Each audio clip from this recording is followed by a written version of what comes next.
పిల్లల్ని కనగలిగి కూడా అనాథ పిల్లల్ని దత్తత తీసుకుని అలా ఓ జీవితాన్ని వెలిగించటం సమాజానికి, అధిక జనాభాతో సతమతమవుతున్న దేశానికి ఎంతో మేలు. కాదంటావా వంశీ? ప్రశాంతంగా ఓ నిమిషం ఆలోచించు, నీకే అర్థమవుతుంది. అతడు పూర్తిగా విన్నాడు. ఒకటి మాత్రం అతడికి స్పష్టంగా తెలిసిపోతోంది. ఈ విషయంలో ఆమె ఆలోచన ఓ స్థిరమైన నిర్ణయంలా మారిపోయిందని. చాలాసేపటి తర్వాత అతనున్నాడు, నీ మీద ప్రేమతో, నీ కోసం, కేవలం నీ కోసం నేను ఒప్పుకోగలిగినా మా అమ్మా నాన్నలు ఒప్పుకుంటారా? వాళ్ళని నేను ఒప్పిస్తాను వంశీ. అతడు పొక్కింత సానుకూలంగా మాట్లాడేసరికి ఆమెలో కొత్త కాంతి వచ్చింది. వద్దు, ఈ విషయాలేవి వాళ్ళకి తెలియని ఇవ్వద్దు, బాధపడతారు. నాకు ఇష్టం లేదు, బాధగా చెప్పాడు. అనన్య ఏమీ మాట్లాడలేదు. కాస్తాగి భర్త చేతిని తన చేతిలోకి తీసుకుని ప్రేమగా స్పృశిస్తూ, నాకు తెలిసి వంశీ, నీ పాయింట్ ఆఫ్ వ్యూలో ఇది చాలా కఠినమైన నిర్ణయం అని. I'm awfully sorry. నేను చాలా బాధ పెడుతున్నాను. కానీ ఎందుకో ఉన్నట్టుండి ఆమె కనుల్లోకి తడి ఊరింది. దాన్నతడు గమనించాడు. ఆమె స్వరంలోని జీరకు ఆశ్చర్యచకితుడవుతూ కానీ అని అడిగాడు. తప్పదు వంశీ, నేను బిడ్డను కనలేను. అదే ఎందుకని? ఏదైనా కారణం ఉందా నువ్వు ఇలాంటి నిర్ణయానికి రావటానికి? ఉంటే చెప్పు. అది ఎలాంటిదైనా నేను అర్థం చేసుకుంటాను. సమస్య అయితే సాల్వ్ చేద్దాం. అనన్య ఓ మారు దీర్ఘంగా శ్వాస లోపలికి తీసుకుని, వంశీ, నేను ఇలా ఓ మంచి పని చేయాలని సంకల్పించుకోవటానికి కారణం నా గతం చెప్పింది. గతమా? ఒక్క షాక్కి గురైన వాడిలా నిర్ఘాంతపోతూ అన్నాడు. అవును, 18 ఏళ్లుగా నన్నంటి పెట్టుకున్న నా గతం, ఓ జ్ఞాపకం. ఏమైందను? భార్య భుజం పట్టుకుని అడిగాడు వంశీ. ఇందాక ఆమె కన్నుల్లో ఊరిన తడి ఇప్పుడు నీటి బొట్టుగా మారి చెంపమీదిగా వలికిపోతోంది. అను, ఏమిటి కన్నీళ్లు? ఏం జరిగింది అసలు? గతం ఏమిటి? ఆందోళన చెందుతున్న వాడిలా అడిగాడు వంశీ. రాలిపోతున్న ఆ అశ్రుకణాన్ని వేలితో తుడుచుకునే ప్రయత్నమేమీ చేయకుండానే ఆమె తన గతాన్ని చెప్పసాగింది. 18 ఏళ్ల క్రితం అమ్మ సుజాత, నాన్న వెంకటరమణల ఒక్కగానొక్క కూతుర్ని నేను. అమ్మా నాన్నల పెళ్ళైన ఏడాదికే పుట్టాను. వాళ్ళిద్దరికీ నేనంటే ఆకాశమంత ప్రేమ, అవధుల్లేని ప్రేమ. నేనంటే అమ్మకి ఎక్కువ ఇష్టమో, నాన్నకి ఎక్కువ ఇష్టమో చెప్పమంటే చెప్పలేను. బహుశా టాస్ వేయాలేమో. నేను చాలా చురుకైన అమ్మాయిని. అల్లరి పిల్ల అన్నదానికి కాస్త పరోక్ష పద్ధతిలో అలా చెప్పానేమో తెలీదు. అనన్య చాలా తెలివైనది, ప్లస్ చురుకైనది, ప్లస్ గడుసుది అన్నది స్కూల్లో టీచర్ల అభిప్రాయం. ప్రపంచంలో హైపర్ యాక్టివ్ పిల్లల లిస్ట్ ఎవరైనా తయారు చేస్తే నేను అందులో మొదటి 10 మందిలో ఉంటాను. ఒకసారి అమ్మ, అను, రాత్రి ఈ టిన్లో 8 లడ్డూలు పెట్టాను, 2 ఉన్నాయేమిటి అని అడిగితే, అరేరే సారీ మమ్మీ, చీకట్లో ఆ 2 కనబడలేదు అన్నాను. అంతే, మమ్మీకి నవ్వొచ్చేసి ఇంకేమీ అనలేదు. నాకు 4 ఏళ్ల వయసప్పుడు ఒకసారి నాన్న ఢిల్లీ వెళ్లారు ఆఫీస్ పని మీద. 15 రోజుల క్యాంప్ అది. అమ్మకు ఫోన్ చేసి, అను మీద బెంగగా ఉంది సుజా, దాన్ని ఒకసారి చూడాలనిపిస్తోంది అన్నారు ఒకరోజు ఢిల్లీ నుండి. ఆ సాయంత్రం నేను స్కూల్ నుండి రాగానే యూనిఫామ్ తీస్తూ అమ్మ నన్ను అడిగింది, ఏ అను, డాడీని మీద బెంగపెట్టుకున్నారు, నిన్ను చూడాలని ఉందిట అని. నాకు డాడీని చూడాలని ఉంది మమ్మీ అన్నాను. మరైతే విమానం మీద ఒక్కదానివే డాడీ దగ్గరకు వెళ్ళగలవా అని అడిగింది అమ్మ. దానికి కొన్ని క్షణాలు ఆలోచించి, సరే మమ్మీ పెడతాను, కానీ ఏరోప్లేన్ స్టార్ట్ చేయడం ఎలాగో చూపిస్తే చాలు అన్నాను. నాన్నకు ఫోన్ చేసి నేను ఇలా అన్నానని చెప్పి మర్చిపోయింది అమ్మ. కానీ అది విన్న నాన్నకు నా మీద బెంగ ఇంకా పెరిగిపోయింది. ఇంకొకసారి అమ్మ, నాన్న, నేను ముగ్గురం డిన్నర్ చేసిన తర్వాత మా ఫ్యామిలీ ఆల్బమ్ తిరిగేస్తుంటే ఓ ఫోటో అమ్మ నాన్న మాత్రమే ఉండటం చూశాను నేను. మీ ఇద్దరే ఉన్నారేమిటి మమ్మీ, నేనెక్కడా అని అడిగాను. అప్పుడు నువ్వు నా పొట్టలో ఉన్నావు అంటూ అంతకు ముందే భోజనం చేసి ఉండటంతో కాస్త ఎత్తుగా ఉన్న తన కడుపును చూపించింది అమ్మ మురిపెంగా. అప్పుడు నేను, అయితే నన్ను తినేశావా అంటూ చిరుకోపంతో బుంగమూతి పెట్టి అడిగాను. అలా అల్లరి, అమాయకత్వము, అప్పుడప్పుడు కాసింత తెలివి కలగలిపిన వెన్నో మధురమైన సంఘటనలు, సన్నివేశాలతో నా బాల్యం ఆనందంగా గడిచిపోతోంది. నాకు 9 ఏళ్ల వయసు వచ్చింది. 4వ తరగతిలోకి వచ్చాను. బాగా చదువుతున్నాను, అల్లరి కూడా బాగానే చేస్తున్నాలే. డాడీ మళ్ళీ ఢిల్లీ క్యాంప్కి వెళ్లారు. ఇంట్లో అమ్మ నేనే ఒంటరిగా ఉన్నాం. నాన్న వారం తర్వాత ఢిల్లీ నుండి తిరిగి వచ్చారు. ఆయన వచ్చిన దగ్గర నుండి ఇంట్లో పరిస్థితులు చాలా మారిపోయాయి.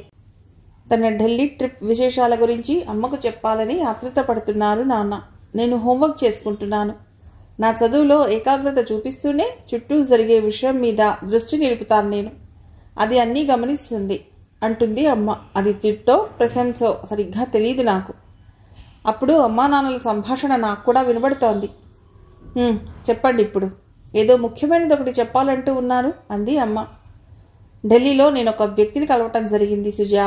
ఎందుకో అతన్ని చూశాక నాకు నేను చాలా అల్పుడిగా దోస్తోంది. ఎవరండి అతడు? ఏదో మామూలు విషయం అనుకున్న అమ్మ విస్మయం చెందింది నాన్న అంత గంభీరంగా మాట్లాడేసరికి. సుబ్రహ్మణ్యన్. తమిళియనా? అవును, 28 ఏళ్ల వయస్సుకే ఒక కంపెనీకి సీఈఓ, అహ్మదాబాద్ ఐఐఎంలో గోల్డ్ మెడలిస్ట్, ఒక ప్రముఖ నేషనల్ న్యూస్ పేపర్లో ఫిజికల్ ఫిట్నెస్ అనే వ్యాసాలు రాస్తున్న కాలమిస్ట్.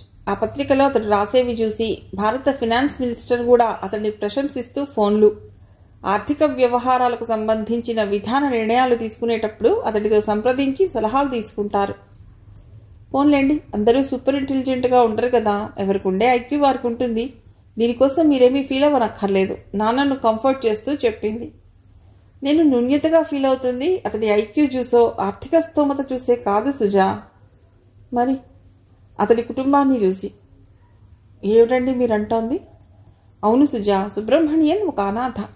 కానీ రోడ్డు మీద చెత్త కుప్పలో వదిలేసిన పసిగుడ్డుని ఎవరో అనాథ శరణాలయంలో వదిలేస్తే అక్కడ పెరిగాడు. అపురూపమైన తెలివితేటలతో, అసమాన ప్రతిభాపాటవాలతో చదువుల్లో రాణించాడు. ఒకరిద్దరు వ్యక్తుల ఆర్థిక సాయంతో ఉన్నత విద్యను అభ్యసించి అంత ఎత్తుకెదిగాడు. అతడొక అనాథ? నమ్మలేనట్టు దిగ్భ్రాంతితో అంది అమ్మ.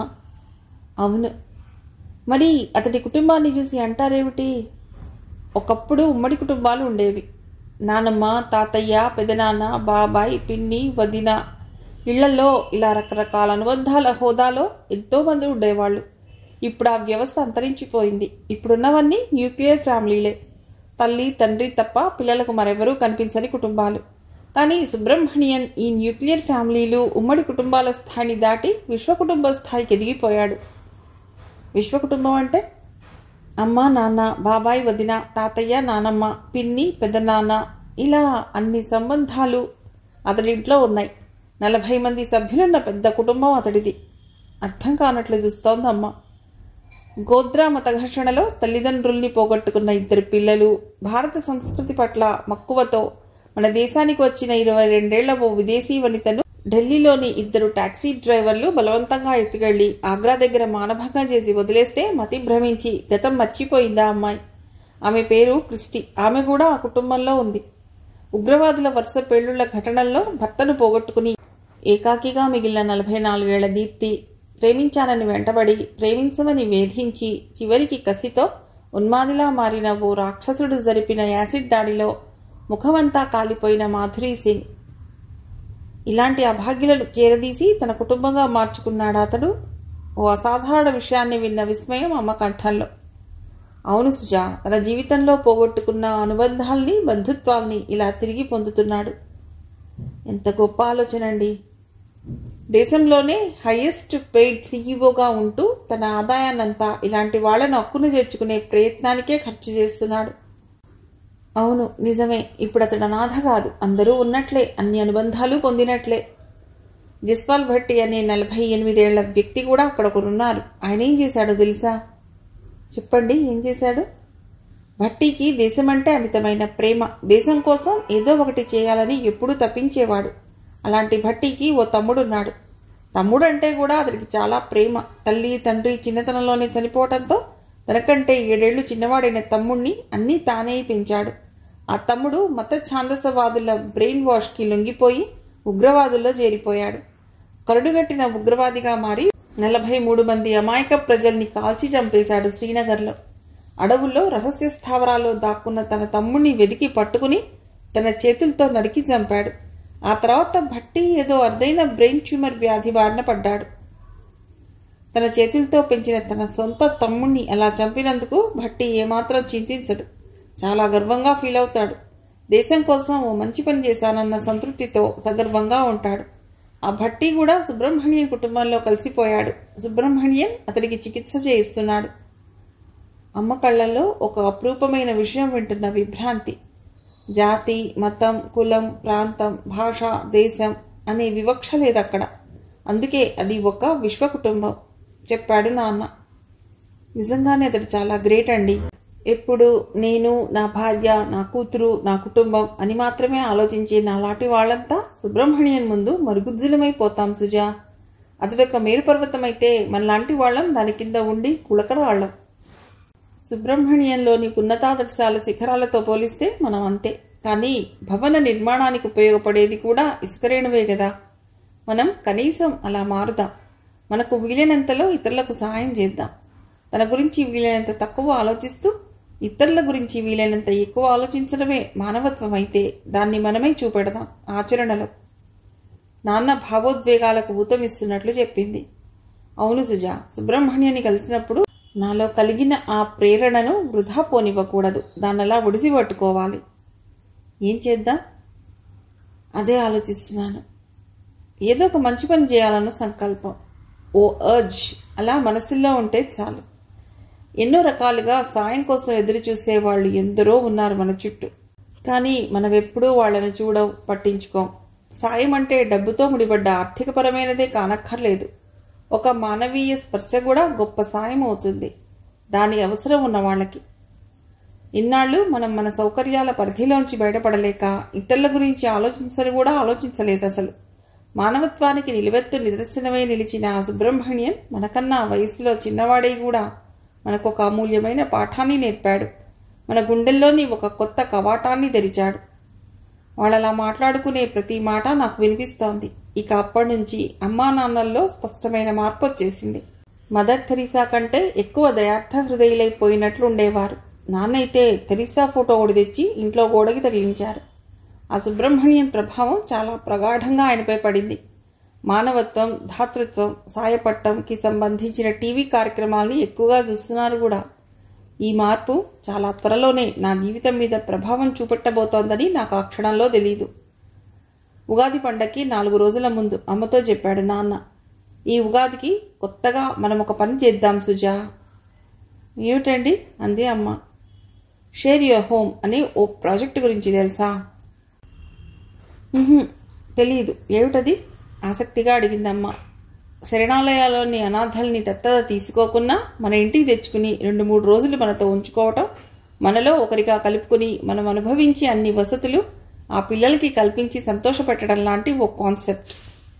అయితే ఈ ఉగాదికి మనం కూడా ఎవరైనా ఒక నిరుపేద అనాథను మన ఇంటికి ఆహ్వానిద్దాం. అమ్మ కళ్ళు సంతోషంగా వెలిగాయి. వెంటనే తప్పకుండా. ఎన్ని రోజులు ఉంచుకుందాం? అనాథ శరణాలయం వాళ్ళ నిబంధనలు ఎలా ఉంటాయో మరి. ఒక 3-4 రోజుల వరకు అనుమతిస్తారనుకుంటా. పండగకు 3 రోజుల ముందు తీసుకొద్దాం అయితే. అనుకి కూడా చెప్పాలి. అవును, అది చాలా ముఖ్యం. ఈ వారం రోజులుగా మనం మాట్లాడుకుంటున్న విషయాలు అది వింటోంది. దానికి ఏమీ అభ్యంతరం ఉండకపోవచ్చు. బాబుని తెద్దామా పాపనా? అనునే అడుగుదాం. పిలుదాన్ని. నాన్న దగ్గరకు పిలిస్తే వెళ్ళాను. నాన్న వివరంగా చెప్పారు ఆ విషయాన్ని. నువ్వు ఎప్పుడూ ఒక్కదానివే ఆడుకుంటావు కదా, మరొకరు ఉంటే నీకు సరదాగా ఉంటుంది, చక్కగా ఆడుకోవచ్చు. ఏమంటావమ్మా అన్నారు నాన్న. ఓకే డాడీ, వెంటనే ఒప్పుకున్నాను. నాకు అది సంతోషంగానే ఉంది, కొంచెం ఎగ్జైటింగ్గానూ ఉంది. గుడ్. బాబుని తెద్దామా, గర్ల్నా? బాయ్ టక్కనే చెప్పాను. సరే, కానీ నాకంటే పెద్దవాడొద్దు చెప్పాను. అలాగే. నాన్న నవ్వి నా తల మీద చిన్నగా తట్టి చెప్పాడు. అప్పుడు అమ్మ అంది, నువ్వు అసలే గడుసుదానివి. ఆఫన్స్ అంటే అమ్మా నాన్నలు ఉండరు, ఇల్లు ఉండదు. మనలా పండుగలు జరుపుకోవటం, కొత్త బట్టలు కొనుక్కోవటం, మిఠాయిలు తినటం లాంటి సరదాలు, సంతోషాలు ఏవీ ఉండవు. మనం వాడిని జాగ్రత్తగా చూసుకోవాలి. మనతో ఉన్నన్నాళ్ళు సంతోషంగా ఉంచాలి. మనలో ఒకరుగా, మన సొంత మనిషిలాగే చూసుకోవాలి. సరేనా? అప్పుడు నాకు అమ్మ మీద బోళ్ళంత కోపం వచ్చేసింది. బొంగమూతి పెట్టి కోపంగా చూశాను. అమ్మకు అర్థమైంది. సరే సరే, నువ్వు చాలా గుడ్ గర్ల్వి, ఇంటెలిజెంట్వి, ఓకేనా అంది. నా అలక తీర్చేందుకే అన్నట్టు. నేనేమీ మాట్లాడలేదు. గడుసుదానివి అన్న పదాన్ని వెనక్కు తీసుకోవాలి నువ్వు, లేకుంటే దాని కోపం పోదు అన్నాడు నాన్న. నాన్న వైపు అదోలా చూసింది అమ్మ. ఓకే, నువ్వు నా బంగారు తల్లివి, సరేనా అంది అమ్మ. ఈసారి నన్ను తన చేతులతో చుట్టేసుకుని. గడుసుదానివి అన్న మాట విత్డ్రా చేసుకో చెప్పాను గడుసుగా. సరే సరే సరే, ఆ మాట వెనక్కు తీసుకుంటున్నాను. Deemed to have not been used at all అని అమ్మ అంటుండగానే రికార్డుల నుండి తొలగించటమైనది అని నాన్న చెప్పాడు. ముగ్గురం నవ్వేశాం. మా ఇంటిని ఓ అనాథ షేర్ చేసుకోవటానికి నేను సంతోషంగా ఒప్పుకోవడం అనేది నా జీవితంలో ఓ పెనుమార్పుని తీసుకురాబోతోందని కానీ ఒక రిగ్రెట్కి కారణమవబోతోందని కానీ అప్పటికి నా ఊహకు అందలేదు. ఆ రోజు ఉదయం 10 గంటలకు ఇంటి ముందు కారాగిన చప్పుడవటంతోనే కంప్యూటర్ ముందు కూర్చుని వీడియో గేమ్ ఆడుతున్న నేను చటుక్కున లేచాను. బాల్కనీలోకి పరిగెత్తి కిందికి చూశాను. అలా పైనుండి చూడటంతో ముందు నాకు వాళ్ల తల్లే కనిపించాయి. అమ్మా నాన్నల పక్కన బితుకు బితుకుమంటూ అడుగులేస్తున్న అబ్బాయి. సన్నగా తెల్లగా ఉన్నాడు. జుట్టు చాలా ఒత్తుగా ఉంది. ఇంటి గుమ్మం వైపు అడుగు వేస్తున్నారు వాళ్ళు ముగ్గురు. లోపలికి రాగానే నాన్న నాకు వాడిని పరిచయం చేశాడు. అను, దిస్ ఈజ్ అరుణ్ అని. పేద అనాథన తెస్తానని వెళ్లారు గాని అరుణ్ని చూస్తుంటే అలా ఏం లేదు. చాలా చవక రకం షర్టు, నిక్కరు, బ్లూ కలర్వి వేసుకుని ఉన్నాడు. సరైన పోషకాహారం లభించినందుకేమో చాలా సన్నగా ఉన్నాడు. అయినా ఆరోగ్యంగా కనిపిస్తున్నాడు. ఎడంపక్క పాపిడితో చక్కగా దూకున్నాడు జుట్టుని. అనాథ అంటే ఎలాగో ఉంటాడనుకున్నాను, కానీ అరుణ్ బాగున్నాడు. నాకు నచ్చేశాడు. నాకు అన్నదమ్ములు ఎవరూ లేరు కదా. ఒక్కోసారి అనిపించేది ఒక తమ్ముడుంటే బాగుండేదని. చక్కగా ఆడుకోవచ్చు, నా బొమ్మలు చూపించవచ్చు అనుకునేదాన్ని. మొదటి చూపులోనే వీడు నా తమ్ముడే అనుకున్నాను. హాయ్ అరుణ్ అంటూ నవ్వుతూ చేయి ముందుకు చాపాను. వాడిలో ఒక సంకోచం, బెదురు, మొహమాటం. నా స్నేహపూర్వక నవ్వుని చూసి తన చేతిని నా చేతిలో కలిపాడు. ఆ కరచాలనంలో పట్టులేదు. వాడు బాగా బిడియపడుతున్నాడు. అరుణ్, తను అనన్య. ఇక్కడున్నన్ని రోజులు హాయిగా ఎంజాయ్ చేయి, దేనికి మొహమాట పడకు, ఓకే అన్నాడు నాన్న. అరుణ్ తలూపాడు. తమ్ అంటూ అరుణ్ని నా గదిలోకి తీసుకెళ్లాను చేయి పట్టుకుని. 3 రోజులుంటావా అని అడిగాను. తలూపాడు అవునన్నట్టు. ఏమిటసలు ఒక్క మాట కూడా మాట్లాడవు అన్నా వాడి గొంతు వినాలని. అప్పుడు కూడా వాడేవి మాట్లాడలేదు, నవ్వాడంతే. నా ఆట వస్తువులు, బొమ్మలు, బార్బీ డాల్స్ వాడికి ఇచ్చాను. ఆడుకో అని చెప్పాను. అలాంటి ఖరీదైన ఆట వస్తువుల్ని ఆర్ఫనేజ్లో ఎప్పుడూ చూడలేదు అతడు. అవన్నీ చాలా అపురూపంగా అనిపిస్తున్నాయి. అసలు ఇదంతా ఒక కలలా ఉంది వాడికి. నువ్వే క్లాస్ అడిగాను. టాయ్ ట్రైన్కి కీ ఇస్తూ ఆడుకుంటున్న అరుణ్ణి. 3rd క్లాస్ చెప్పాడు. అదే మొదటి మాట మా ఇంటికి వచ్చాక వాడు మాట్లాడింది. వాడి గొంతు నాకు నచ్చింది. చాలా మృదువుగా, తీయగా ఉంది. నేను 4th చెప్పాను. వాడి కళ్ళల్లో ఏదో అమాయకత్వం ఉంది. నీకే సబ్జెక్ట్ ఇష్టం అడిగాను. ఇంగ్లీష్ చొప్పున చెప్పాడు. ఆ చెప్పటంలోనే తనకు ఆ సబ్జెక్ట్ అంటే ఎంత ఇష్టమో తెలుస్తూ ఉంది. ఏ స్కూల్? మా శరణాలయంలోనే స్కూల్ కూడా ఉంది, అక్కడే. టీవీ చూద్దామా కాసేపు అడిగాను. రిమోట్ అందుకుంటూ అరుణ్ కళ్ళల్లో ఉత్సాహపు వెలుగు. కార్టూన్ నెట్వర్క్ పెట్టాను. నా పక్కనే కూర్చుని ఆసక్తిగా చూస్తున్నాడు. మీకు అక్కడ టీవీ ఉంటుందా అడిగాను. తల అడ్డంగా ఊపాడు. ఉండదన్నట్లు. నాకెందుకో జాలిగా అనిపించింది అరుణ్ని చూస్తుంటే. ఆ క్షణంలో అప్రయత్నంగా నా చెయ్యి వాడి భుజం మీద వేశాను. ఆ స్పర్శకి, ఆ స్నేహానికి పులకించిపోయాడు అరుణ్. టీవీ తెర మీద నుండి దృష్టి నా ముఖం వైపు మరల్చాడు. నేను చిరునవ్వు నవ్వాను. రిమోట్ వాడికి అందించి, ఇది నొక్కితే ఛానల్స్ మారుతాయి, నీ ఇష్టమైంది చూడు అన్నాను. వాడికి ఛాయిస్ ఇవ్వాలన్నట్టు. 2-3 ఛానల్స్ మారాక ఒకచోట చిరంజీవి సినిమా వస్తుంటే దాన్ని కుతూహలంగా చూడసాగాడు అరుణ్. చిరంజీవి అంటే ఇష్టమా అడిగా. అవునన్నట్టు తలూపి, డ్యాన్స్ బాగా చేస్తాడు అన్నాడు. నీకొచ్చా డ్యాన్స్? రాదు. నాకొచ్చు. అది వినగానే ఆసక్తితో సంభ్రమంగా విచ్చుకున్నాయి వాడి కళ్ళు. మమ్మీ నాకు భరతనాట్యం నేర్పించింది. అయినా నాకు సినిమా పాటలకి డ్యాన్స్ చేయడం కూడా వచ్చు చెప్పాను. సినిమా పాటలకి డ్యాన్స్ చేయగలవా అడిగాడు వాడు. ఓ అన్నాను తల ఊపుతూ. దాంతో ఒక్కసారిగా నేను అత్యంత ప్రీతిపాత్రమైపోయాను వాడికి. సినిమా కొద్దిసేపు చూశాక నేను చిరంజీవి పాట ఒకదానికి డ్యాన్స్ చేసి చూపించాను. నమ్మలేనట్టు ఆశ్చర్యంతో చూశాడు నన్ను. నీకు నేర్పించిన డ్యాన్స్ అడిగాను. నాకు రాదు. నేను నేర్పిస్తాగా, ఇలా దగ్గరకు రా. వచ్చాడు. మ్యూజిక్ పెట్టి కొన్ని సులభంగా ఉండే డ్యాన్స్ మూమెంట్ వాడికి నేర్పాను. చాలా త్వరగానే వచ్చేసింది వాడికి. వెరీ గుడ్ అరుణ్, నీకు చాలా ఈజీగా డ్యాన్స్ వచ్చేస్తుంది అని చెప్పాను. నిజంగా వాడి దేహంలో నృత్యం ఉంది. కొన్ని క్షణాల తర్వాత వాడితో చెప్పాను, ఈసారి రాఖీ పౌర్ణమికి నీకు నేను రాఖీ కడతాను. అంతే అకస్మాత్తుగా వాడి కళ్లల్లో సన్నని తడి. ఎప్పుడో అనుకునేదాన్ని నాకు తమ్ముడుంటే రాఖీ కట్టాలని. ఈసారి నీకు కడతాను అన్నాను. వాడి కళ్లల్లోని ఆ తడి కాస్త బొట్టయింది. డైనింగ్ టేబుల్ దగ్గర అందరం భోజనానికి కూర్చుంటే అరుణ్ వెళ్లి కింద నేల మీద కూర్చున్నాడు. ఏంటక్కడ కూర్చున్నావు? రా, అనన్య పక్కన కూర్చో చైర్లో నాన్న చెప్పాడు వెంటనే. వాడు లేచొచ్చి నా పక్కన కూర్చున్నాడు. నువ్వు ఇక్కడెన్ని నాళ్ళు ఈ ఇల్లు నీది, నువ్వు మాలో ఒకడివి, ప్రతిదీ నీకు పంచాలనే ఇక్కడ తీసుకొచ్చా, మళ్ళీ ఎప్పుడూ అలా కింద కూర్చోకూడదు, సరేనా? మృదువుగానే చెప్పాడు నాన్న. సరే అంటూ బుద్ధిగా తలూపాడు అరుణ్. మసాలా వాసనలతో ఘుమఘుమలాడుతూ వేడివేడిగా పొగలు చిమ్ముతున్న బిర్యానీ మొదట వాడి ప్లేట్లోనే వడ్డించిందమ్మ. ఇష్టంగా తింటున్నాడు వాడు. అక్కడ మీ అనాథ శరణాలయంలో మంచి భోజనమే పెడతారుగా అడిగింది అమ్మ. వాడు తలెత్తి అమ్మని చూశాడు. చూసి తల అడ్డంగా ఊపాడు, పెట్టరన్నట్టు.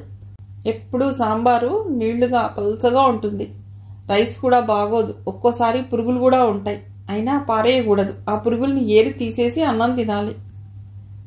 ఆ ప్రశ్న ఎందుకు వేశానా అనుకుందే అమ్మ. విన్న నాకు బాధగా అనిపించింది. నాన్న వాడి భుజం మీద ప్రేమగా తట్టారు.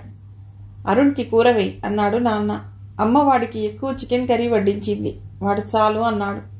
ఊహ తెలిసాక అలాంటి రుచికరమైన భోజనం ఎప్పుడూ చేయలేదు వాడు.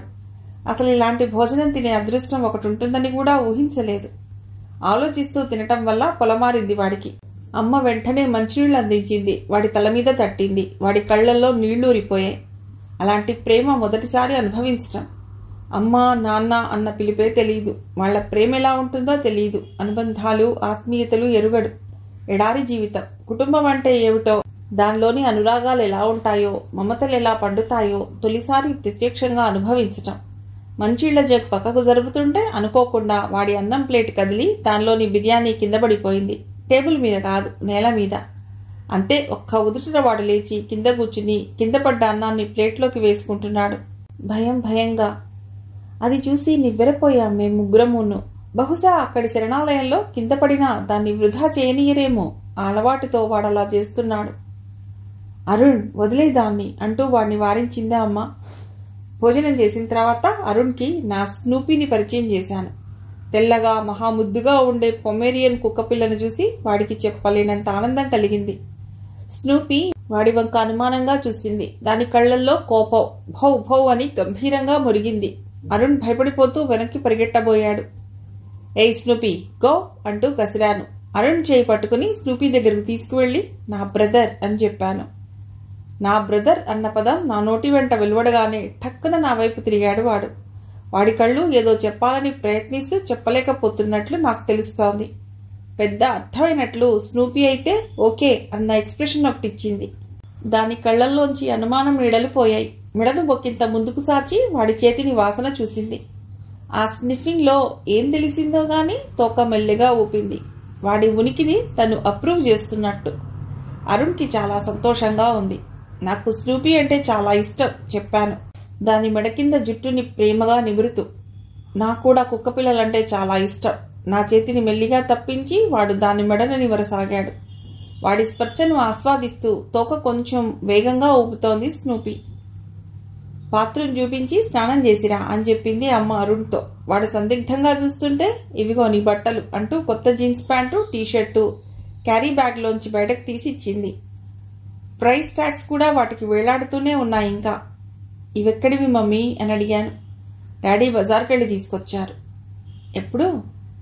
ఇంతకుముందే, మీరిద్దరూ స్నూపీతో ఆడుకుంటున్నప్పుడు. మరి నాకు అన్నాను కొంచెం ఉక్రోషంగా.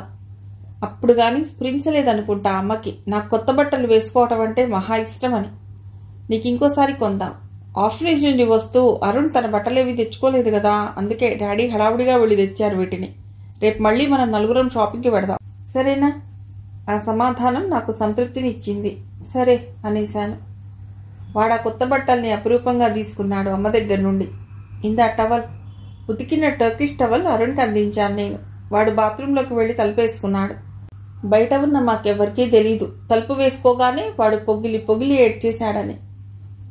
పావుగంట తర్వాత కొత్త బట్టలు ధరించి బయటకు వచ్చిన అరుణ్ణి అలా చూస్తుండిపోయాను నేను. అమ్మా నాన్నలు కూడా వాడిని చూసి ఆశ్చర్యపోయారు. జీన్స్ నీకు చాలా బాగున్నాయి అరుణ్, చాలా ముద్దుగా కనిపిస్తున్నావు అంది అమ్మ వాడి బుగ్గలు లాగి. నిజమే, నాకంటే 1 ఏడాదే చిన్నవాడైనా ఇంకా చిన్నగా కనిపిస్తాడు వాడు. దాంతో క్యూట్గా ఉంటాడు. మురిపెంతో దగ్గరకు తీసుకోవాలనిపించేలా కడ్లీగా ఉంటాడు. సైజు ఎక్కడ అటు ఇటు అవుతుందో అనుకున్నాను, చక్కగా సరిపోయాయి వాడికి అన్నారు నాన్న. ఇంతలో మేమెవ్వరం ఊహించని విధంగా అరుణ్ మళ్లీ బాత్రూంలోకి వెళ్లి విడిచిన తన చొక్కా నిక్కర్ బయటికి తెచ్చాడు. డిటర్జెంట్తో వాటిని వాడే ఉతికేసుకున్నాడు ఇందాక స్నానానికి వెళ్ళినప్పుడే. ఎక్కడ అరేయాలి అడిగాడు అరుణ్.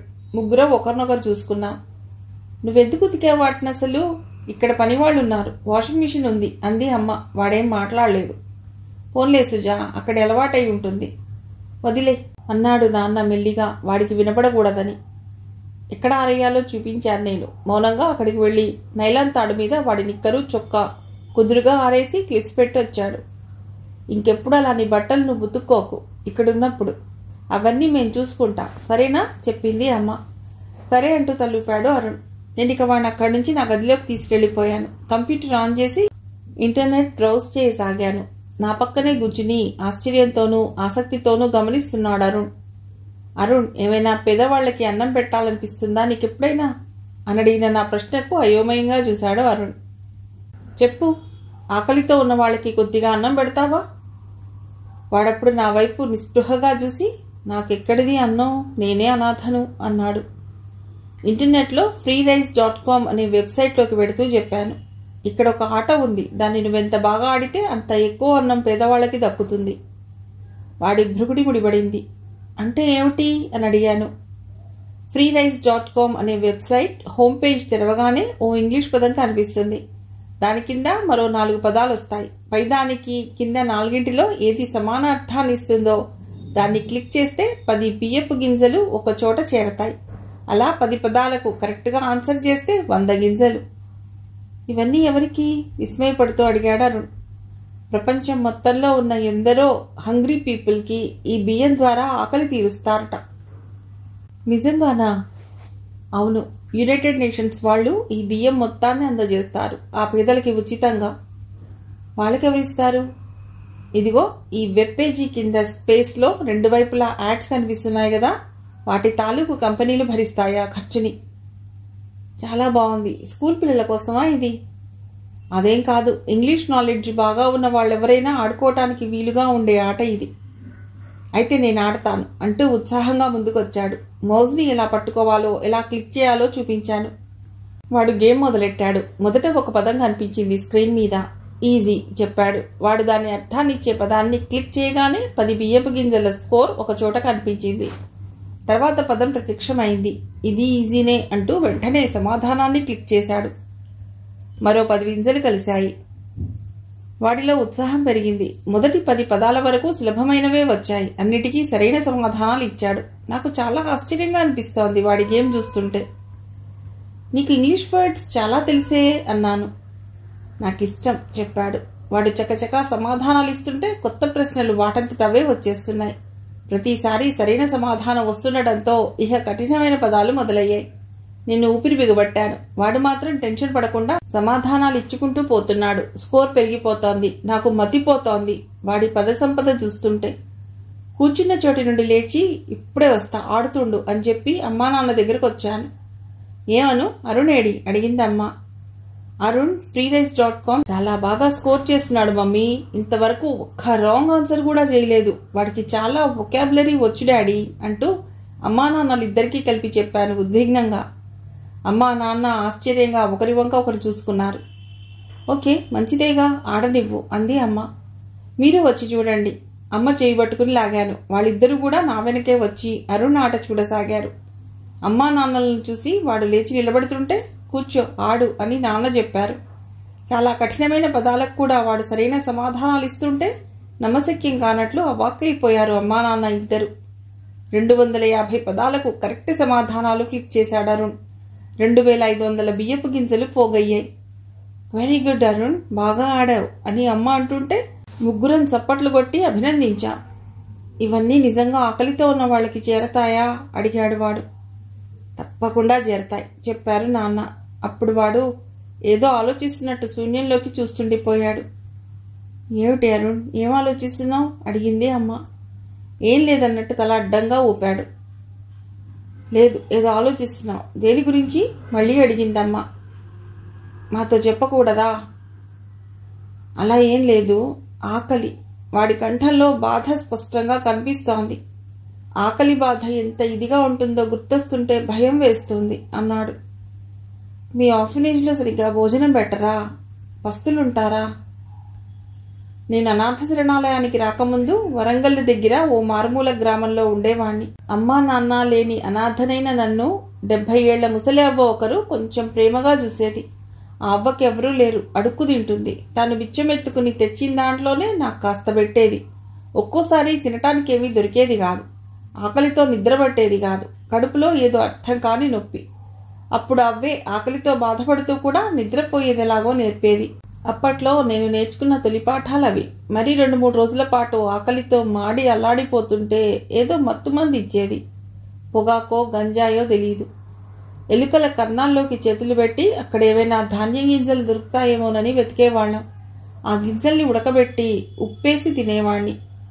వింటున్న మాకు జాలిగా అనిపించింది. ఒక్కోసారైతే అంటూ ఏదో చెప్పబోయి ఆగిపోయాడు అరుణ్. మమ్మీ వాడి చేతిని గట్టిగా పట్టుకుంది. గేదె కడుపులో అరక్కుండా అలాగే బయటకొచ్చేసిన గింజల్ని పేడలోంచి ఏరుకునేవాణ్ణి. ఆ మాట వినటంతోనే కడుపులో దేవినట్లే కళ్ళు చెమ్మగిల్లిపోయాయమ్మకు. ఆ freerice.com ఆటని అంత కసితో వాడెందుకు ఆడాడో అర్థమైంది నాకు. రాత్రి డిన్నర్ సమయంలో నలుగురం టేబుల్ దగ్గర కుర్చీలో కూర్చున్నాం. మంచిళ్ళు తాగే గ్లాసుల్ని ఒక చిన్న స్టాండ్లో ఉంచి దాన్ని డైనింగ్ టేబుల్ మీద పెడుతుంది అమ్మ. ఆ స్టాండ్లోంచి 6 గ్లాసులు తీసుకుని వరుసగా ఒకదాని పక్కన ఒకటి ఉంచి మొదటి 3 గ్లాసుల్లో నిండుగా నీళ్లు పోశాను నేను. ఏ అను, భోంచేసేటప్పుడు ఏంటా ఆటలు? చిరుకోపంగా మందలిస్తోంది అమ్మ. అందుకు కాదు మమ్మీ, చిన్న మైండ్ ట్రాప్ చెప్పాను. మైండ్ ట్రాప్ లేదు, వాటర్ ట్యాప్ లేదు, ముందు భోంచేయి అంటూ మా ముగ్గురి కంచాల్లో రోటీలు వేస్తోంది. మైండ్ ట్రాప్ అంటోందిగా, చూద్దాం ఏమిటో చెప్పవే అను అడిగారు నాన్న. అరుణ్, నువ్వు విను. ఇక్కడిప్పుడు 6 గ్లాసులు వరుసగా ఉన్నాయి కదా, నేను చెప్పడం మొదలెట్టాను. నాన్న శ్రద్ధగా వింటున్నారు. అరుణ్ కూడా రోటీ తినకుండా ఆగి వింటున్నాడు. నీళ్లతో నిండిన గ్లాసులు 3 పక్కపక్కనున్నాయి. ఖాళీ గ్లాసులు 3 కూడా పక్కపక్కనున్నాయి కదా. అయితే ఈ 6 గ్లాసుల్లోంచి ఒకే ఒక్క గ్లాసుని కదపడం ద్వారా వీటిని ఆల్టర్నేట్గా రీఅరేంజ్ చేయాలి. అంటే ఒకటి నీళ్లతో నిండిన గ్లాసు, దాని పక్కన ఖాళీ గ్లాసు, మళ్ళీ నీళ్లతో నిండింది, దాని పక్కన ఖాళీది. అలా అర్థమైంది అన్నారు నాన్న. అప్పటికి అమ్మకి కూడా ఆసక్తి కలిగింది దాని మీద. ఒకే ఒక్క గ్లాస్ కదపాలి కదా అరుణ్ అడిగాడు. అవును, మిగతా వాటిని టచ్ చేయకూడదు. నాన్న వాటిని అటు ఇటు కదిపి చూశారు. కానీ 2 గ్లాసుల్ని కదపవలసి వస్తోందని గ్రహించారు. కానీ 2 నిమిషాలకి ట్రిక్ అర్థమైపోయింది నాన్నకు. ఆ విషయం చెప్పకుండా మీ అమ్మని ట్రై చేయమను అన్నారు నవ్వి. అమ్మ కూడా ఆ గ్లాసుల్ని కదిపి ప్రయత్నించింది. నాకు ఇలాంటివి అస్సలు తెలియదే బాబు, నువ్వే చెప్పేయి అంది. మీ అమ్మ కాన్సన్ట్రేషన్ అంతా రోటీల మీద ఉన్నట్లుందమ్మా. అరుణ్, నువ్వు ప్రయత్నించు అన్నారు నాన్న. వాడు గ్లాసుల్ని ముట్టుకోకుండా వాటి వైపే నిశితంగా చూస్తూ ఆలోచిస్తున్నాడు. చెప్పేనా? అరుణ్ ద్వారా దాని ఆన్సర్ తెలియటం నాకెందుకో ఇష్టం లేనట్లు అనిపిస్తోంది. అందరూ ఓడిపోతే అప్పుడు నేను ఆ ముడి విప్పాలనుకుంటున్నాను. ఆగాగు, అరుణ్ ఆలోచిస్తున్నాడుగా అన్నారు నాన్న. నాన్న వంక గుర్రుగా చూశాను. అరుణ్ వాలకం చూస్తుంటే ఒకే గ్లాసుని కదపడం ద్వారా వాటిని వరుసగా కాకుండా ఆల్టర్నేట్గా అరేంజ్ చేసేస్తాడేమో అనిపిస్తోంది. ఓకే, టైమ్ ఈజ్ అప్ అని నేను అనబోతున్నంతలోపే అరుణ్ అనుకున్నంతా చేసేశాడు. 2వ గ్లాస్ని కదిపి దాంట్లో నీళ్లని 5వ గ్లాసులో పోసి తిరిగి ఆ ఖాళీ గ్లాస్ని 2వ స్థానంలో ఉంచాడు. మమ్మీ కనుబొమ్మలు పైకి లేచాయి. అరుణ్, యువర్ జీనియస్ అన్నారు నాన్న. కంగ్రాట్స్ అన్నాను నేను కూడా. నాకెందుకో అరుణ్ ఆ పజిల్ సాల్వ్ చేయకుంటే బాగుండేదనిపించింది. డాడీ వాడిని జీనియస్ అనడం కూడా కొంచెం నచ్చలేదు నాకు. చాప వేసుకుని కింద పడుకుంటాను నేను అన్నాడు అరుణ్ రాత్రి నిద్రకు ఉపక్రమిస్తుండగా. నేను చిరుకోపంతో చూశాను వాణ్ణి. మమ్మీ చెప్పింది కదా నీకు, ఇక్కడున్నన్నాళ్ళు నువ్వు మాలో ఒకడివని, ఇక్కడున్నవన్నీ నీవి, ఇక్కడందరూ నీవాళ్ళు అన్నాను. చూపుడు వేలితో సంజ్ఞ చేస్తూ వాడు మాట్లాడలేదు. నాతో బాటే పడుకో నా గదిలో చెప్పాను ఆర్డర్ జారీ చేస్తున్నట్టు. నా మాటలోని సీరియస్ మూడ్ వాడికి అర్థమైనట్లుంది. బుద్ధిగా తలూపుతూ సరే అన్నాడు. వాడు నేను ఒకే చోట పడుకున్నా. నేను ఏసీ ఆన్ చేశాను. అను, వాడు పిలిచాడు నన్ను. ఏమిటి అడిగాను. ఇందాక భోజనం చేస్తున్నప్పుడు గ్లాసుల్ని రీఅరేంజ్ చేసే మైండ్ ట్రాప్ చెప్పావు కదా. అవును. అప్పుడు నాకు ఒకటి గుర్తొచ్చింది. ఏమిటి? నువ్వెప్పుడైనా గమనించావా? ఇంగ్లీష్ పదాల్లో మొదటి అక్షరాన్ని చివరి అక్షరాన్ని స్థిరంగా ఉంచి వాటి మధ్య ఉండే అక్షరాల వరుస క్రమం అటు ఇటు మార్చినా మనం ఆ పదాన్ని అర్థం చేసుకోగలం. నేను అలర్ట్ అయ్యాను. ఎలా అని అడిగాను. THIS అని ఒక పదం ఉందనుకో, అందులో టీని ఎస్ని అలాగే ఉంచి మధ్యలో ఉండే HIని IHగా మార్చిన THIS దిస్ అనే చదివేస్తాం. నాలో కుతూహలం ఒక్కసారిగా ఫౌంటైన్లా చిమ్మింది. సర్రున లేచి లైట్ వేసి ఒక పేపర్ మీద వేరే పదాన్ని రాసి చూశాను. నిజమే, వాడు చెప్పినట్లే చదవగలిగాను. అప్పుడు వాడు కూడా మంచం మించి లేచి నా దగ్గరున్న పేపర్ మీద ఏదో రాసి నన్ను చదవమని ఇచ్చాడు. ఉత్కంఠతో చదివాను దాన్ని. బాగా చల్లగా అయిపోయింది ఆ గది. ఏసీ చల్లదనానికి వడిగిపోతూ దుప్పటి కప్పుకున్నాడు అరుణ్. ఎప్పుడైనా ఏసీలో పడుకున్నావా అరుణ్ అని అడగాలనుకుని బాధ పెట్టినట్లవుతుందేమోనని ఊరుకున్నాను. దోమలుండవు కదా నువ్వు ఇక్కడ అన్నాడు వాడు నిమిషం ఆగి. నేను నవ్వి తల అడ్డంగా ఊపాను, ఉండవన్నట్టు. అప్పుడెందుకో వాడి మొహం చూస్తే నవ్వుతున్నట్లు అనిపించింది. వాడి వైపుకు తిరిగి నవ్వుతున్నావా అని అడిగా. అవునని కాదని బదులివ్వకుండా నిశ్శబ్దంగా నా వైపు చూశాడు. ఎందుకు అడిగాను మళ్ళీ. మా శరణాలయంలో చింటూ అని ఒకడుండేవాడు. వాడు గుర్తుకొచ్చాడు. వాడికి దోమలంటే చాలా భయం. నాకు బొద్దింగలంటే ఫోబియా. ఫోబియా అనే పదం నాకు తెలుసని వాడికి తెలియాలని వాడాను. ఒకరోజు రాత్రి నేను చదువుకుంటున్నాను. చింటూ పడుకున్నాడు. కానీ వాడికి నిద్ర రావటం లేదు, దోమల భయానికి. చింటూది నీ ఏజేనా? కాదు, వాడు చిన్నవాడు, 4 ఏళ్ళు ఉంటాయనుకుంటా. మస్కిటో కాయిల్స్ రిపెలెంట్స్ పెట్టుకోలేదా? ఆర్ఫనేజ్లో అన్నీ దొరుకుతాయా? కాయిల్స్ పెట్టేవాళ్ళు ఒక్కోసారి, అయినా దోమలు వచ్చేవి. చెప్పు, ఆ రాత్రి ఏమైంది? దోమల భయానికి వాడెంతకీ నిద్రపోకపోయేసరికి నేను చదువుతున్న పుస్తకం మూసేసి, చింటూ లైట్ ఉండడం వల్ల నువ్వెక్కడున్నావో తెలిసిపోయింది దోమలకి, నీ దగ్గరకు వస్తున్నాయి. ఇప్పుడు నేను లైట్ ఆర్పేస్తాను, ఆ చీకట్లో నువ్వెక్కడున్నావో వాటికి తెలియదు, కాబట్టి రావు, ఇక నిద్రపో అని చెప్పి లైట్ ఆఫ్ చేశాను. గదంతా చీకటైపోయింది. చింటూ దుప్పటి ముసుగు పెట్టేశాడు. ఇక నిద్రపోయాడా? తర్వాత ఎప్పుడో కప్పుకున్న దుప్పట్లోంచి తల కొద్దిగా బయటపెట్టి చూస్తూ అరుణ్ అరుణ్ లే అంటూ నన్ను తట్టి లేపాడు. ఏమిటి చింటూ అడిగాను లేచి. ఆ సమయంలో గది కిటికీ రెక్కల సందులోంచి ఎలాగో లోపలికి చొరబడిన ఒక్క మిడుగురు పురుగుని వాడు తన వేలితో చూపిస్తూ భయంగా చెప్పాడు. చూడరుణ్, దోమలు నా కోసం టార్చ్ వేసుకుని మరీ వెతుకుతున్నాయి. పక్కున నవ్వాను. అది తలుచుకుని నవ్వుతున్నావా? పాపం, మీ చింటూకి మిడుగురు పురుగుల గురించి తెలియదనుకుంటా అన్నాడు. నీకు తెలుసా అడిగాడు అరుణ్. తెలుసు. ఎందుకు అలా వెలుగొస్తుంది? నేను నిశ్శబ్దమైపోయాను. నేను చెప్పనా అన్నాడు వాడు. నాకు తెలియని విషయాన్ని చెప్తానంటూ అలా ఆఫర్ చేయటాన్ని నేను జీర్ణించుకోలేకపోయాను. వాడేదో తన జనరల్ నాలెడ్జిని నా ముందు ప్రదర్శిస్తున్నాడనిపించింది. నా సుపీరియారిటీ కాంప్లెక్స్ని కూల్చేస్తున్నాడు వాడు. వాడికంత ఇంగ్లీష్ ఎలా వచ్చింది? ఇన్ని విషయాలు ఎలా తెలుస్తున్నాయి? ఇప్పుడొద్దు, నాకు నిద్ర వస్తుంది అన్నాను. సరే, గుడ్ నైట్ అను అని గోడవైపు తిరిగి పడుకున్నాడు. నాకు నిద్ర వస్తుందన్నాను కానీ చాలాసేపటి దాకా నిద్ర పట్టలేదు నాకు. మొదటిసారి అలా నిద్ర పట్టకపోవటం. మొదటిసారి నాకు వాడి పట్ల అంతదాకా ఉన్న జాలి స్థానంలో స్పష్టంగా రవ్వంత అసూయ లేదా అసూయ లాంటి ఓ భావన కలిగింది. అయినా వాడొక అనాథ. ఉగాది తర్వాత ఇక్కడుండడు అన్న ఆలోచన వచ్చి ప్రశాంతంగా అనిపించింది. అంతా మర్చిపోయి వాడి మీద చెయ్యేసి పడుకున్నాను. కానీ నేను అనుకుంటున్నట్టు జరగబోవటం లేదని నాకు ఆ క్షణంలో తెలియదు. చెప్పినట్టే మర్నాడు షాపింగ్కి తీసుకెళ్లారు నన్ను, అరుణ్ని. కారులో మేమిద్దరం వెనక సీట్లో కూర్చున్నాం. అరుణ్ చాలా సంతోషంగా కనిపిస్తున్నాడు. నిన్నటికంటే బెరుకు తగ్గింది. ఎడం పక్క పాపిట తీసి నీటిగా దువ్వుకున్నాడు తన ఒత్తైన జుట్టుని. వాడి మొహం చూస్తే చాలా అమాయకంగా కనిపిస్తుంది. అంత ఇంగ్లీష్ భాషా పరిజ్ఞానం ఉందంటే నమ్మబుద్ధి వేయదు వాడిని చూస్తే. రాత్రి బాగా నిద్ర పట్టిందా అరుణ్ అడిగారు నాన్న. పట్టింది, తల ఊపుతూ చెప్పాడు. ఆ రోజు షాపింగ్లో చాలా రకాల ఆట వస్తువులు కొన్నాం. వాడు వాటన్నిటినీ చూసి ఎంతో సంతోషపడిపోతున్నాడు. ఇంకేమైనా కావాలా అరుణ్ అని అడిగింది అమ్మ వాడిని. అమ్మకి వాడు బాగా నచ్చేసినట్లున్నాడు. వాడి కళ్ళల్లో సంతోషాన్ని, సంతృప్తిని చూడాలన్న తపన అమ్మకు. నాకు తెలుస్తూనే ఉందది. చెప్పరు, చాలా రోజుల నుండి కొనుక్కోవాలనుకుంటున్నది ఏదైనా ప్రత్యేకంగా ఉందా నాన్న కూడా అడిగారు. అప్పుడు వాడు చాలా మొహమాట పడిపోతూ ఆక్స్ఫర్డ్ ఇంగ్లీష్ డిక్షనరీ అన్నాడు. నాన్న సంతోషంగా నవ్వారు. ఆంగ్ల భాష మీద వాడికున్న మక్కువకి అమ్మకు కూడా ముచ్చటేసింది. నా మనసులో ఎందుకో అమ్మా నాన్నల్లా సంతోషంగా లేదు. ఏదో ఇబ్బందిగా అనిపిస్తోంది. చదువులో వాడిది నాకన్నా పైచేయిగా ఉండకూడదని కోరుకుంటున్నానేమో. బుక్ షాప్కి తీసుకెళ్లి వాడు అడిగిన నిఘంటూ కొనిచ్చారు. తర్వాత నాతో పాటు వాడికి కూడా మళ్ళీ కొత్త బట్టలు కొంటుంటే నిన్న కొన్నారు కదంకుల్, మళ్ళీ ఇవెందుకు అన్నాడు అరుణ్. తన వల్ల మాకు అనవసరంగా ఖర్చవుతోందని నిజాయితీగా ఫీల్ అవుతున్నాడు వాడు. వాళ్ళ ఆదరణకు కరుణకు మనసు సంతోషంతో పొంగిపోతున్నా తన మూలంగా ఎలాంటి అసౌకర్యము ఖర్చు కాకూడదనుకుంటున్నాడు. ప్రేమగా చూస్తే చాలు వాడికి. అన్నం తినేటప్పుడు పొలమారితే తలను తట్టిన అమ్మ స్పర్శే చాలు, ఆ అపేక్ష చాలు. రేపు ఉగాది కదా, కొత్త వేసుకోవా అమ్మ అడిగింది.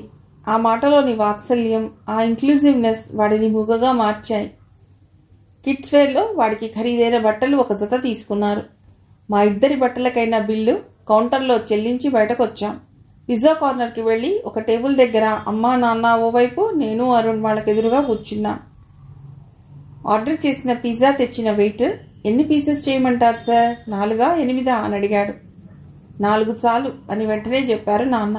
ఆ తర్వాత 8 అయితే ఎక్కువైపోతాయి, తినలేం అన్నారు. డాడీ మాటలోని హాస్యానికి అందరం నవ్వేశాం. ఆఖరికి ఆ వెయిటర్ కూడా. నువ్వొకటి గమనించావా సుజా అడిగారు నాన్నని అమ్మ. ఏమిటి? నా మాటలోని హాస్యాన్ని మొదట గ్రహించింది అరుణే. వాడే మీ ఇద్దరికంటే ముందు నవ్వాడు. వీడు పైకి ఇలా కనిపిస్తాడు గాని చాలా తెలివైనవాడు, చాలా విషయం ఉంది వీడి బుర్రలో అంటూ మెచ్చుకుంటూ వాడి భుజాన్ని తట్టారు నాన్న. నా మనసు పొరలో ఎక్కడో ఆ పోలిక ఇబ్బంది పెడుతూ ఊపిరి సలపనట్టు ఉక్కిరి బిక్కిరి చేస్తోంది. వాడి భుజం మీదున్న నాన్న చేతి వైపే చూస్తున్నాను. షాపింగ్ తిండి ముగించుకుని కారులో ఇంటికి వస్తుంటే వెనక సీట్లో నా పక్కనే కూర్చున్న అరుణ్ కార్ కిటికీలోంచి బయటకు చూస్తూ మౌనంగా ఉన్నాడు. అది మౌనం కాదు, దిగులని నాకు అర్థం అవుతోంది. ఏంటలా ఉన్నావు? ఆర్ యూ ఓకే అడిగాను అరుణ్ని. ఏం లేదు అన్నాడు. వాడి మాటల్లోకి దించాలని, నీకు తెలిసిన మైండ్ ట్రాప్ కానీ పొడుపు కథ కానీ ఏవైనా ఉంటే అనన్యకు చెప్పారు అంది అమ్మ. నీకేదైనా తెలుసా అరుణ్ అని అడిగాను. అరుణ్ ఏదో గుర్తు తెచ్చుకోవటానికి ప్రయత్నిస్తున్నట్టుగా సాలోచనగా చూశాడు. పోనీ నేనొకటి అడగనా? నేనే అడిగాను. What is full of knowledge but knows nothing? తెలుగులో చెప్పవే అంది అమ్మ.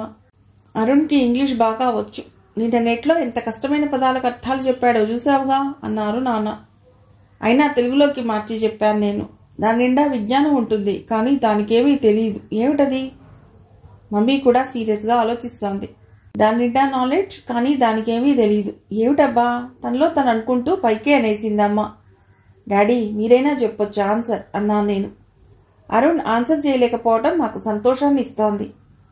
అరుణ్కి తెలియదుటనా అడిగారు నాన్న డ్రైవింగ్ మీద ఏకాగ్రత నిలుపుతూనే. ఏమో ఆలోచిస్తున్నాడు ఇంకా అన్నాను. మీ మమ్మీ తలకాయ ఏమోరా అన్నారు నాన్న అమ్మను టీజ్ చేస్తూ. నేను పక్కన నవ్వి, డాడీ మీరు డ్రైవ్ చేస్తూ ఇలాంటి జోక్స్ వేస్తే ప్రమాదం, మమ్మీ అటాక్ చేస్తే ఇహ ఇంతే సంగతులు అని నేను అంటుండగానే, అంటే నాది అంత మట్టి బుర్రనా?